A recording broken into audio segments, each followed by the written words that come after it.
সূরা ফাতিহায় প্রত্যেক দিন প্রতি রাকাতে কি পড়ে?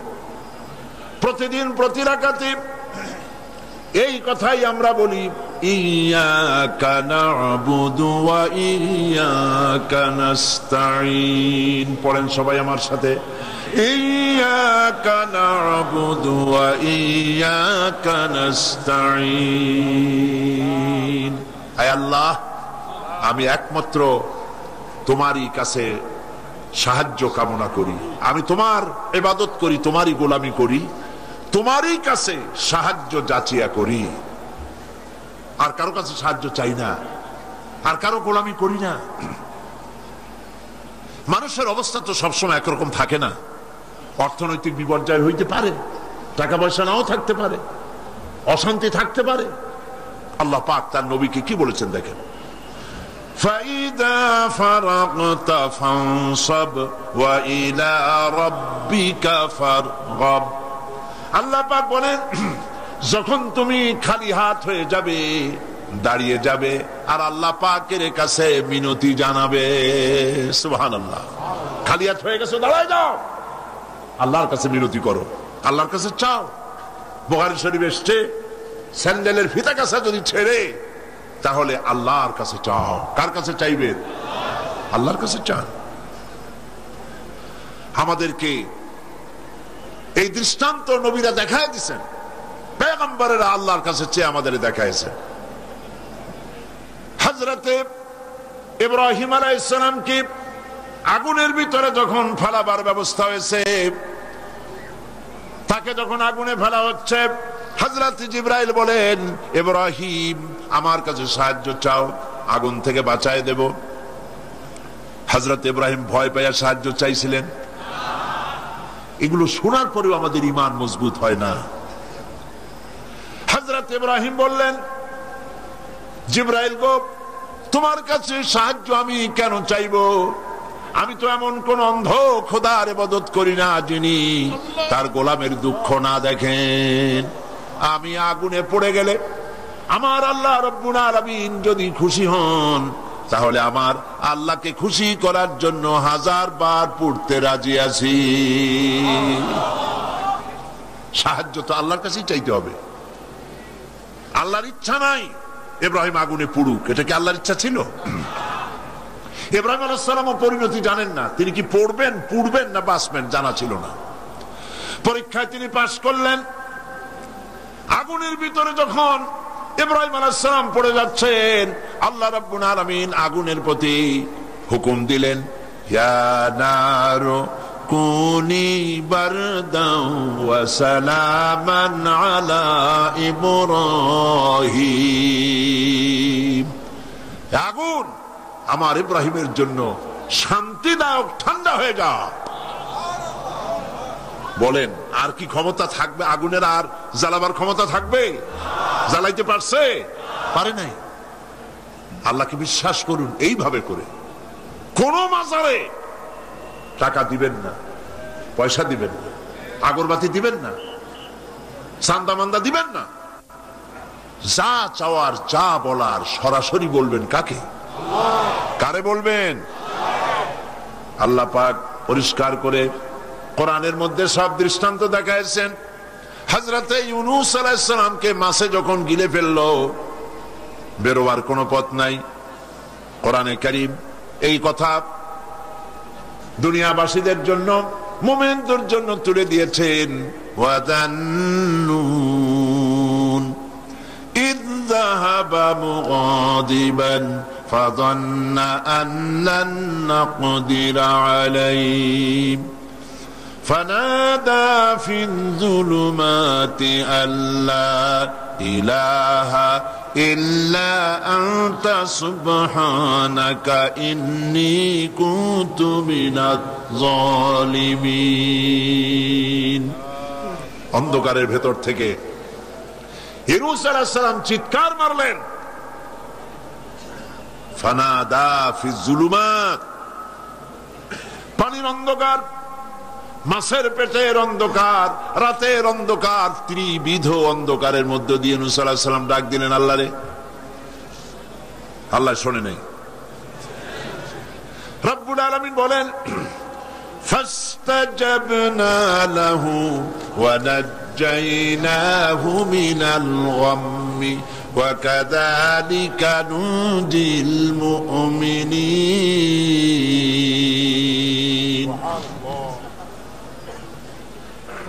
আল্লাহ রাব্বুল আলামিন বলেন আমি ইউনূসের ডাক শুনলাম আর ডাকের জবাব দিয়া দিলাম। মাছের পেটের ভিতরে যন্ত্রণা শুরু হয়ে গেল, ব্যথা শুরু হয়ে গেল। মাছ আর পানির মধ্যে থাকতে পারলো না। মাছ উপরে চলে এলো, কেনারা চলে গেল।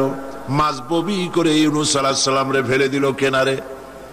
আল্লাহ পাক বলেন শোনো দুনিয়ার মানুষেরা, শুধু ইউনূসকে নয়, ওয়া কাযালিকা নুজিল মুমিনিন। মুমিনেরা যখনই বিপদে পড়বে আমারে যদি ডাকে, আমি এইভাবে করে, ওয়া কাযালিকা এইভাবে করে আমি বিপদ থেকে বাঁচায় দেব। সুবহানাল্লাহ। সুতরাং আল্লাহ পাকের এই কোয়ালিটি বুঝতে পারলে এটাই হলো তাওহীদ। তাওহীদ সম্পূর্ণরূপে বুঝতে হবে, তাওহীদে প্রতিষ্ঠিত হতে হবে, শিরক থেকে বাঁচতে হবে, শিরক সম্পূর্ণরূপে বর্জন করতে হবে। এখন শিরকটা কি? শিরক হলো অংশ। এটা শরীক দিয়ে বললে বুঝতে ভালো, শরীক। আর এই শিরক হচ্ছে মিথ্যা, জুলম, বড় গুনাহ। যারাই আল্লাহর সাথে শরীক করে তারা বড় রকমের গুনাহ করে। আমি এই দৃষ্টান্তটা বুঝাবার জন্য এরকম দৃষ্টান্ত দেই শরীকদারি ব্যবসার সাথে। শিরক পার্টনার, শরীক। আল্লাহ পাকের কোন পার্টনারের দরকার আছে? আর যারা জবাব দিলেন না, আল্লাহ পাকের পার্টনারের কোন প্রয়োজন আছে? পার্টনারের প্রয়োজন হয় কেন? ধরেন ব্যবসা করবে কেউ, তো ব্যবসা করতে গেলে, পার্টনারশিপ বিজনেস করতে গেলে অভাবের কারণেই পার্টনার খোঁজে। পুঁজি আছে যা, সেই টাকা দিয়ে ব্যবসা চলবে না, একজন পার্টনার লাগবে পুঁজিওয়ালা। পুঁজির অভাবে মানুষ পার্টনার খোঁজে। আবার পুঁজি আছে কিন্তু বুদ্ধি নাই, লাইসেন্স নাই। বুদ্ধিওয়ালা লাইসেন্সওয়ালা একটা লোক পার্টনার হিসাবে নিতে চেষ্টা করে পার্টনারশিপ বিজনেসে। 3 নম্বরে পুঁজিও আছে, বুদ্ধিও আছে, লাইসেন্সও আছে, কিন্তু বয়সটা এমন যে এই বয়সে ব্যবসা করার মতো বয়স নাই, স্বাস্থ্যটা খারাপ। এই 3টা কারণে মানুষেরা পার্টনারশিপ বিজনেস করে। এখন আল্লাহর সাথে শরীক করলে আল্লাহ সহ্য করেন না, কারণ হলো আল্লাহর তো এই 3 অভাবের কোনো অভাব নাই। বুঝে আসে নাই মনে হয়? আল্লাহর পুঁজির অভাব আছে? আচ্ছা, আল্লাহর পুঁজি আছে কিনা তা আল্লাহর কাছেই জিজ্ঞেস করি। কেউ যদি আল্লাহকে প্রশ্ন করে তোমার পুঁজি আছে কি নাই, এই প্রশ্ন করার আগে রব্বুল আলামিন কোরআনে কারীমের মধ্যে জবাব দিয়ে রেখেছেন, ওয়াল্লাহু গানিয়্যুন ওয়া আনতুমুল ফুকারা। আল্লাহ হচ্ছেন অভাব মুক্ত, সবকিছুর মালিক তিনি, তিনি গানি। আর তোমরা যারা পার্টনার খোঁজো, তোমরা হলো ফকিরের গোষ্ঠী, মিসকিনের গোষ্ঠী, জুমরাতুল মাসাকিন। আর আমার পুঁজির অবস্থা শোনো, আল্লাহ পাক বলছেন, মা ইনদাকুম ইয়ানফাদু ওয়া মা ইনদাল্লাহি বাক। তোমাদের পুঁজি ফুরায় যায়। গত বছর যা ছিল আস্থা নাই, 50 মণ ধান দিয়েছিলাম, খাইয়া খুইয়া সর্বনাশ করছো।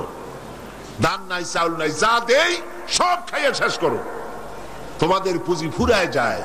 ওমা ইনদাল্লাহি বাক। আর আল্লাহর পাত্র থেকে, ভাণ্ড থেকে যত দেওয়া হয় ফুরায় না, ভরা থাকে। আল্লাহর কোন পুঁজির অভাব নাই। শুধু তাই নয়, লাহু মাকালিদুস সামাওয়াতি ওয়াল আরদ আকাশ আর জমিনের সব চাবিকাঠি হচ্ছে আল্লাহর কাছে, সম্পদের চাবি আল্লাহর কাছে। লিল্লাহি মা ফিস সামাওয়াতি ওয়া মা ফিল আরদ, আসমান এবং জমিনের সার্বভৌমত্বের একচ্ছত্র মালিক হচ্ছেন কে? আল্লাহ পাক। এই হলো পুঁজি। তাহলে আল্লাহর পুঁজির অভাব নাই। আর পুঁজির অভাব যখন নাই তখন পার্টনারেরও কোনো প্রয়োজন নাই। এরপরে 2 নম্বরে মানুষ পার্টনার খোঁজে, জ্ঞান বুদ্ধির অভাব ঘটতে পারে। ব্যবসা করার মতো জ্ঞান নাই, বুদ্ধি নাই, লাইসেন্স নাই। আল্লাহর কি এরকমের অবস্থা? মহান আল্লাহ রাব্বুল আলামিন বলেন, ওয়াল্লাহু ইয়ালামু ওয়া আনতুম লা তা'লামুন। আল্লাহ সব জানেন, তোমরা জানো না কিছুই, তোমরা কিচ্ছু জানো না। ওয়া মা উতীতুম মিনাল ইলমি ইল্লা কালিলা, সামান্যতম জ্ঞান দিয়েছি তোমাদেরকে, আর সমস্ত জ্ঞানের উৎস কে? আল্লাহ। কোনো জ্ঞান নাই, সামান্যতম জ্ঞান। আর এই জ্ঞান দিয়ে ওনারা হন বুদ্ধিজীবী। বিরাট বিরাট বুদ্ধি, বুদ্ধি মাথায় এত গিজ গিজ করে, বুদ্ধির গরমে মাথায় চুল থাকে না, সব সময় মাথা গরম। কি বুদ্ধি? কইছে দেয়ার ইজ নো গড। সব বুঝছি বলে কি বুঝছো? কইছে দেয়ার ইজ নো গড, স্রষ্টা নাই, আল্লাহ বলতে কেউ নাই। নাউযু বিল্লাহি মিন যালিক। এরকম শয়তান একটা মরছে, ঢাকা বিশ্ববিদ্যালয় ছিল। মরার পর সেই সময়ের প্রধানমন্ত্রী তিনি বললেন, বাংলাদেশের নাকি এই লোক মরায় খুব ক্ষতি হয়েছে। আমি বলেছি ক্ষতি কিছু হয় নাই, বরং ভালো হয়েছে, শয়তান একটা কমছে। এ মরার আগে বলেছে, আমারে কাফন দিবা না, দাফন দিবা না, গোসল করাবা না। কি করবা? তো বলে মরার পর আমারে নিয়ে মেডিকেল কলেজে দিবা, ছাত্ররা আমারে দিয়ে অপারেশন শিখবে, যাতে যাতে মানুষের অপারেশন করে রুগীরে ভালো বানাইতে পারে। মরার পর তার কথা মতো যখন মেডিকেল কলেজের দিকে লাশ নিয়ে যাওয়া হচ্ছিল, ছেলেরা বলছে, লা হাওলা ওয়ালা কুওয়াতা ইল্লা বিল্লাহ, আমরা মাপ চাই। সারা জীবন আল্লাহরে অস্বীকার করছে। ওই লোকটারে দিয়া কাটা ছেঁড়া শিখিয়া যদি কোন লোকের অপারেশন করি, যাও রুগী বাঁচবে, তাও বাঁচবে না, মরবে। ফিরাও শয়তান। বাডমের মারিচুরিতে ডিপ ফ্রিজের মধ্যে এ শয়তানের লাশ এখনো আছে। লাশের অবস্থা এমন হয়েছে, যদি রাস্তা ভালাইয়াও দেয়, কবর তো হবে না, কপালে নাই, কবর হবে না, দাফন হবে না। আল্লাহর সাথে নাফরমানি করলে কি সাজা হয় আল্লাহ দেখান। আল্লাহরে যদি মানত, গোসলটা হইতো, কাফনটা হইতো, জানাজাটা হইতো, মানুষের দোয়া করতো। কপালে নাই, কপাল পোড়া, আল্লাহরে অস্বীকার করছে বুদ্ধির ঠেলায়। লাশের অবস্থা এমন হয়েছে, এখন যদি রাস্তায় ভালাইয়া দেয়, কুত্তাও খাবে না। কারণ আমাদের দেশের কুত্তা এত অভদ্র না যে এত পচা লাশ খাবে। প্রিয় ভাই, সব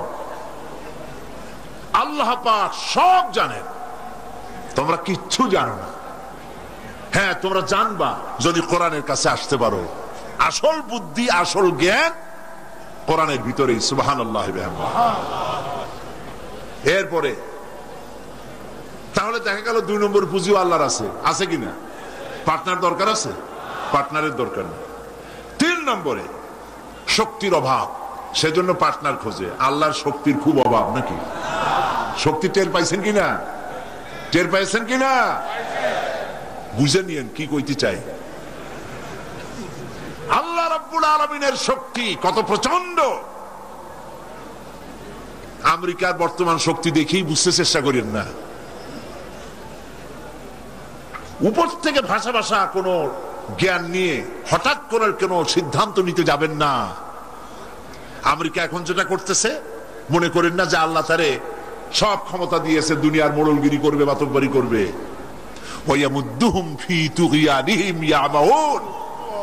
আল্লাহ একটু ডিল দিছে। দেখেন না, যারা বসি বায় নদীতে, মাছে যখন আদার গেলে ওরে কি বলে? বসিতে যেটা থাকে ওটারে কি কয়? সারি। আরে হুইল কি? যেটা খায় মাছে ওইটা কি?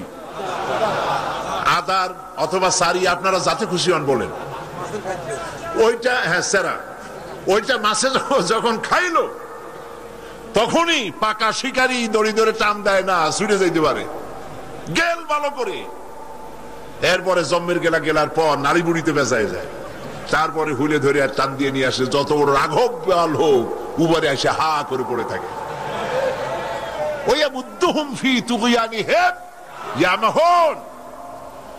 আল্লাহ পাক ঢিল দিয়ে দিছেন, হাত লম্বা করে দিছে। আফগান মারতেছে আমেরিকা বসে, হাত এত লম্বা। আফগান মারতেছে, কাশ্মীর মারতেছে, প্যালেস্টাইন মারতেছে, সোমালিয়া মারতেছে। আল্লাহ পাক ঢিল দিয়ে দিয়েছে। এরপরে যখন আল্লাহ ধরবে, রাশিয়া এরকম শেষ ছিল না, জনমের চেতা শেষ ছিল কিনা? আল্লাহ টাইট করছে, করছে কিনা? সুবহানাল্লাহ। বিনা যুদ্ধে চিৎপটাং, কোন যুদ্ধ বুদ্ধ লাগে নাই। কেমনে কেমনে মরা লাশের গাও দিয়া গোস্ত যেমন খুইসা খুইসা পড়ে, সোভিয়েত ইউনিয়ন খুইসা খুইসা পয়সা